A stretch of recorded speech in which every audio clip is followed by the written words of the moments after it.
ভাগ্য আর কর্ম, এই দুই এমন শব্দ যাকে ঘিরে সমগ্র সংসার। কেউ বলে আমার ভাগ্যে এটা ছিল না, যা পেলে আমার জীবন অন্যরকম হতো। কেউ বলে আমার গত জন্মের কর্ম নিশ্চয়ই এমন ছিল, যে কারণে এই জন্মে এরকম ভাগ্য পেয়েছি আমি। এই সব বাদ দিন আর একবার শান্ত চিত্তে ভাবুন। আপনি বুঝতে পারবেন যে ভাগ্য আর কর্ম এই দুই এই জন্মের। তফাৎ শুধুমাত্র এটাই যে যদি ভাগ্যের কথা বলা হয়, তাহলে আপনি এই ভাগ্যের থেকে যত বেশি আশা করবেন তত বেশি নিরাশ হবেন আপনি, কারণ এই আশা আপনাকে কর্ম করা থেকে আটকায়। যদি কথা বলা হয় কর্মের, তাহলে নিজের কর্মের প্রতি যত বিশ্বাস রাখবেন তত বেশি সফলতা আপনার কাছে আসবে।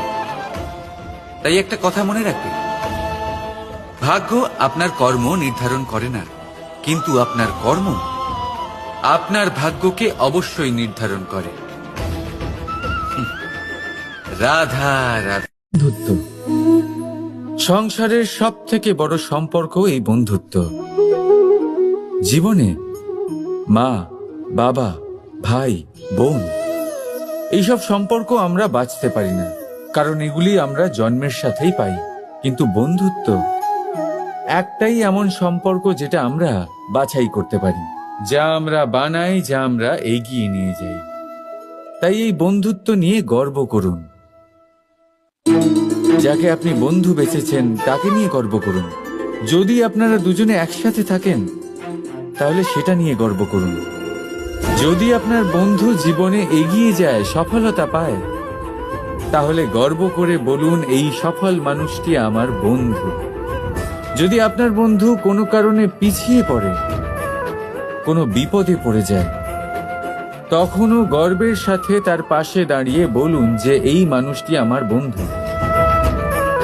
বন্ধুর সাথে একজোট হয়ে দাঁড়িয়ে থাকুন, যে কোনো পরিস্থিতিতে, সেটা ভালোই হোক বা খারাপ।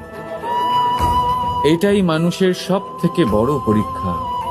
আর যে এই পরীক্ষায় উত্তীর্ণ হবে, বুঝে নেবেন তার জীবনে কোনো বিপদ আসতেই পারবে না, তারও না, তার বন্ধুর জীবনেও না। তাহলে আসুন আর আমার সাথে ভালোবেসে বলুন, রাধা।